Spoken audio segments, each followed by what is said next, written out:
Catherine from Denmark, and I would really love to pray this special prayer for the Danish people.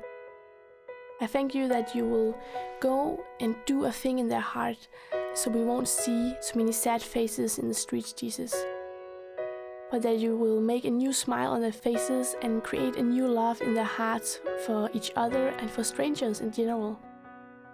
That they, in the future, in their daily life, will be able to be more open towards strangers. So they will smile more and they will be much more warm in their way to approach to new people, Jesus. So that you don't need to go deep to see and to feel the love and the warmth of the Danish people, but that you can just take a walk on the street and just feel it right there. That's really adding on my heart, Jesus, and I know that you can do it.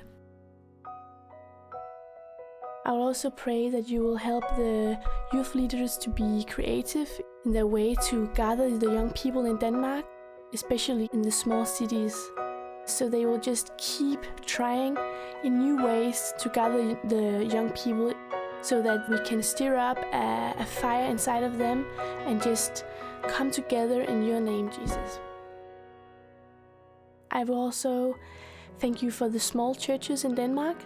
Of course, also for the big ones, but I have a special prayer for the small churches that they will be able to come together with their problems and with their desires, and they won't feel alone.